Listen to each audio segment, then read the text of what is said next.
Good afternoon. I'm Dr. Mark Andrew Holacek, Ukrainian American philosopher and historian. I'd like to welcome you to another episode of Eye on Ukraine. I've been away over the weekend, uh, hence my silence, giving a couple talks on Thomas Jefferson in Virginia, but I'm back now. And today I want to talk about the obsessions, two obsessions, one of Donald Trump and another of Vladimir Putin. Trump's obsession is to end the war, and we'll explain why. And Putin's obsession is to continue the war, and I'll explain why. Now, on March 7, 2025, Trump addresses the meaty issue of guarantees of security for Ukraine. He says, before I even think about that, security guarantees he has in mind, I want to settle the war, get it finished. As far as the question about security later, that's the easy part. The hard part is getting it settled. Now, that those comments, of course, show considerable naivete, considerable, and one might even say stupidity on the part of U.S. President Donald Trump, thinking that, let's get the war ended first, then we can talk about security guarantees. Well, a security guarantee is a necessary condition for Ukraine ending the war, agreeing to any surcease of the war. And Trump just doesn't seem to get that for whatever reason. The Budapest Memorandum in 2014 specifically brought England, Northern Ireland, the United States, and Russia to sign a guarantee to respect Ukraine's sovereignty, among other things, to respect Ukraine's territorial integrity, as it were, in any event that someone might violate its borders and go to war, for example, with Ukraine. And of course, Russia did that in 2014 after Euromaidan, after the chaos of Euromaidan, and Ukraine not even having a president at the time. And, the United States, England, Northern Ireland, and Russia attacked. So Russia doesn't count here, but no one came to Ukraine's defense.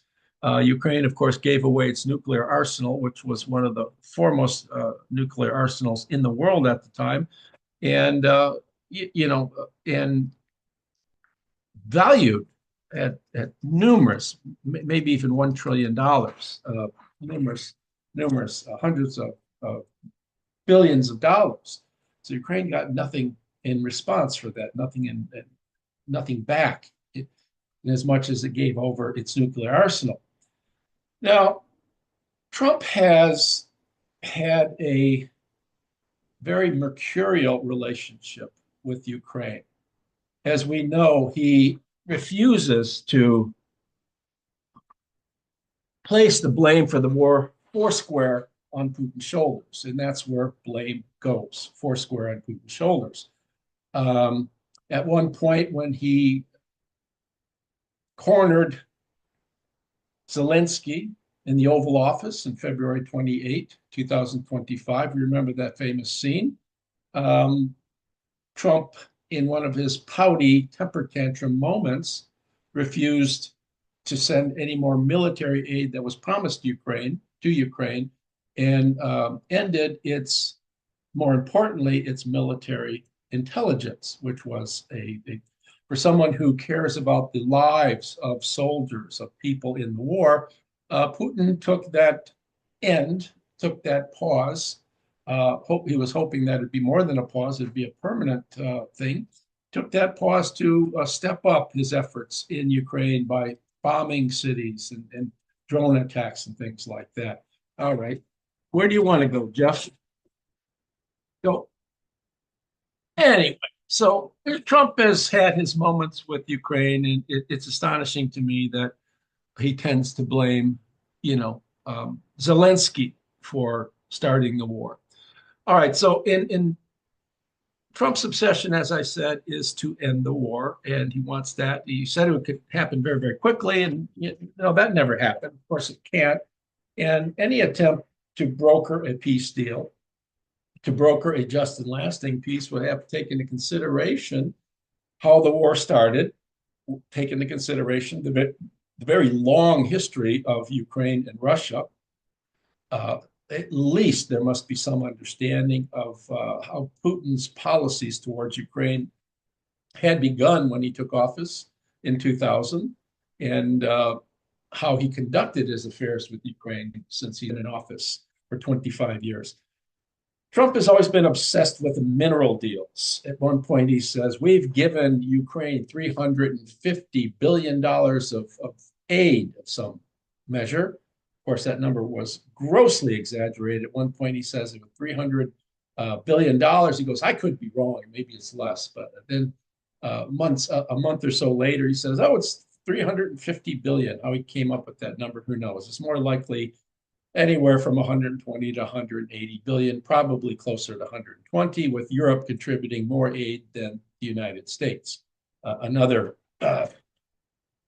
misspeak, as it were, by Donald Trump. All right. So, he finally got his minerals deal on April 2025. It was ratified by Ukraine's Rada on May 8th. Just what that mineral deal states is unclear, but for all purposes and intents, we know it's it's a juster agreement where Ukraine is not selling the farm. And Zelensky was very wise to hold out so long, even rousing Trump to anger on several occasions by not agreeing to a minerals deal. But Ukraine finally got one. And I don't have a problem per se with the notion of a mineral deal because that seems to be the only way Ukraine's going to get any sort of security guarantee. As the quote I mentioned with Trump, when I began with Trump, states, he wants to end the war first, then we'll talk about security guarantees. Trump is singularly obsessed with not offering any sort of military guarantee for the well-being of Ukraine, and that's very, very scary. He doesn't want any, for whatever reason, whether he's just pissed at Zelensky or whatever. Now, there have been many attempts, proposals for a ceasefire, with Trump insisting on something like that, and President Vladimir Zelensky agreeing to the proposal for a 30-day ceasefire. On March 11, Zelensky agreed to a 30-day ceasefire. Putin wavered and hemmed and hawed and thought about it. Goes, well, I'm very interested in a ceasefire. This is a very fine idea, but there are many, many particulars that need to be considered, many minutiae that we must take into consideration before there could be any sort of ceasefire. Had no intention of wanting a ceasefire, right? So on Palm Sunday, when they agreed to a 3-day ceasefire, what we had is Russia attacking the city of Sumy with 35 people killed, including 2 children and 117 injured. Now, the official Russian response, of course, Dmitry Peskov said, well, we had it on good intelligence that there were Ukrainian officials there gathered in Sumy. And so this was entirely a military operation to eliminate the intelligence gathering and so forth. Natalia Pihol, who was a resident of Sumy, said, where is a military base here? Where is it? Please have a look. A woman lived here. She points up to a devastated apartment. Look at this. How is this even possible? It's unacceptable. Now, Trump's official response was, of course, typically of Trump, incoherent and unsympathetic to the deaths of the people, to the Ukrainian nation. He said, I think it was terrible, and I was told they made a mistake. Russia did. They made a mistake, but I think it's a horrible thing.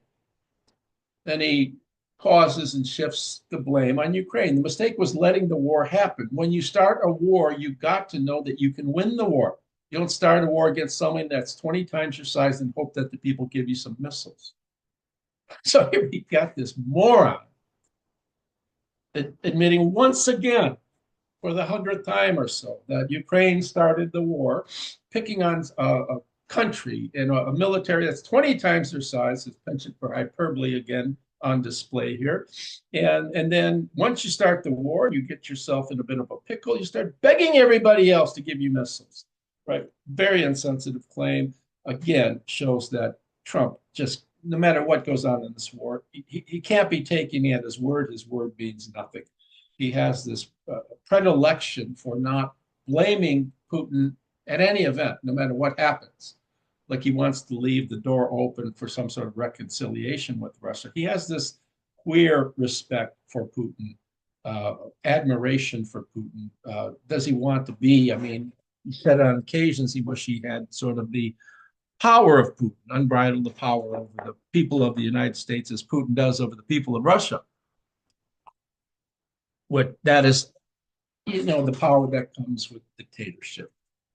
No, so we have Trump's legacy, Trump's what did I want to say? Trump's obsession. Let's put it that way. His obsession is to end the war, and I think that merely is for personal reasons. He wants the Nobel Peace Prize to be the great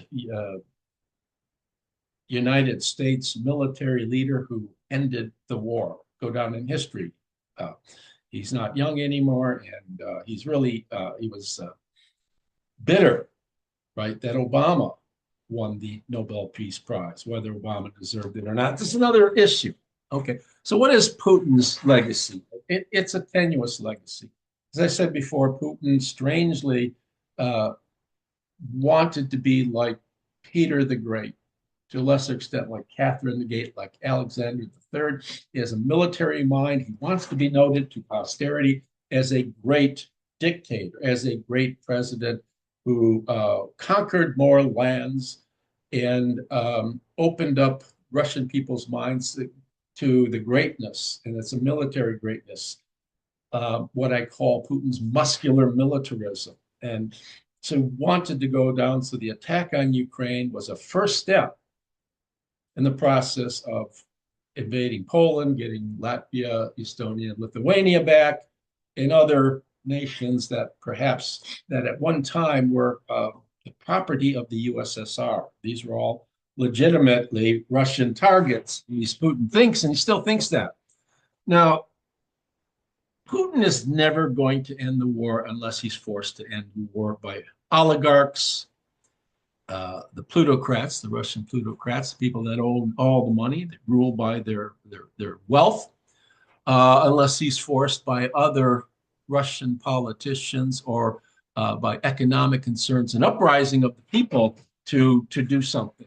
And so he's a typical dictator. That dictators will do what they have to do to remain in power. And Putin has found it to his advantage, with his actions against Chechnya when he assumed the presidency, and just prior to assuming the presidency, his actions of bombing Chechnya, and his, when he went into Crimea, for example, his popularity skyrocketed. It was overwhelmingly positive among Russian people, because here is a great Russian leader knowing that Crimea is legitimately Russian, so is Ukraine, Latvia, Estonia, Lithuania, and so forth, and other eastern nations of Europe. And he learned the lesson that by remaining at war, he can keep his popularity high. No one can argue with a dictator while he's at war. Any sort of comments or criticism can always be redirected towards the remonstrator, the one who says, well, we shouldn't be at war and so forth, or economy's falling apart. Putin can always counter remonstrance. Well, we're at war. What do you expect? NATO is against us. So is the United States, to a lesser extent, at least he might say today. And Ukraine, the neo-Nazis invaded us and forced our hand and so forth. The irony of this, and it comes as no surprise, is that this person who wants to be known to posterity is one of the great Russian leaders of all time, will go down in history, regardless of how things end here. Things can only end in a bad way, and they're leaning in that way. He will go down in history as one of the most incompetent buffoons ever to preside before the Russian people. He gave a number of reasons for wanting to conquer Ukraine, its minerals, its resources, its access to the Black Sea, et cetera, et cetera. But I think what I argue in my book, soon to be published, called uh, Putin's Obsession with Ukraine, it's become existential. It's the Ukrainian resistance has just come to the point where it's pissing him off. And he's either going to conquer all of Ukraine or he's going to die, be removed from power and die doing so. He knows that. I call it an Ahabian moment because we recall Captain Ahab in his pursuit of the white whale brought everything and everyone around him to ruin, save I think it was one person who didn't die in his obsession to try to kill the white whale. So I mean, it's an uh, existential moment for him. For all the other reasons he might give, um, the real answer to why is he obsessed with Ukraine is because of Ukraine's resistance, its successful resistance, and it's become an obsession to defeat Ukraine and kill Ukrainians and take over. It's become his idée fixe, as it were, right? Uh, Now, the very likely outcome is that Putin will be removed from power or killed, and it's going to take so long for Russia to come back uh, and either establish itself as a military power once again. Its economy is so decimated. It's not even decimated, it's almost annihilated. So the difficulty is what I see is that Russia, which is the largest nation in the world, will certainly break up. I see that happening because of the financial difficulties. It is fragile. It is investing so much, all of its military energy in Ukraine, almost all of its military. It can't police itself when it has had the parade, right? Early May parade, Victory Day parade in honor of the Great Patriotic War. So it will fragment, it will break up into many different and for the most part independent nations. They will seize the moment of Russia's great fragility, um, rebel from Russian yoke in form. You see that in Siberia, more than likely, Chechnya, more than likely, and other nations that have had a history uh, under Russian or Soviet yoke. So the great irony, and I'll end with this, is that Putin, wanting to be a rather diminutive person in comparison to Peter the Great, who might have been 6'8" from what we know, wanting to be in the shoes of Peter the Great and to understand, that he can be just like Peter the Great when he defeated Sweden in the early 1700s in the Great Northern War. Putin sees himself as restoring Russia to its great early days. None of this will happen. He's been an embarrassment. It's supposed to be in a few days, maybe in a few weeks, and yet this is third, going into the third year, well into the third year of the war. Uh, and he has yet to achieve what he has promised to achieve with his special military operation. So here we have, in sum, the obsession of Trump to end the war, right, and the nonsense that let's end the war first and then speak of security guarantees for Ukraine. Perhaps the new mineral deal will be as close as Zelensky can get to a military deal, given that to bring Americans in to mine the minerals and so forth will require some sense of military overseeing of the process, because there's no question that Russia will not want or not allow Americans to mine the rare earth minerals without some sort of game involved to intervene in the process and trying to regain, the areas in which those minerals are, the Donbass and other areas, southern Ukrainian areas, and so forth. So Trump obsession to end the war, Putin's obsession for continuancy of the war, in spite of the fact that in continuing the war, he's driving Russia to see its own demise. Anyways, I hope you enjoyed this video. I will again see you again perhaps next week and do this another episode of Eye on Ukraine, TTFN. Take care. Thank you very much.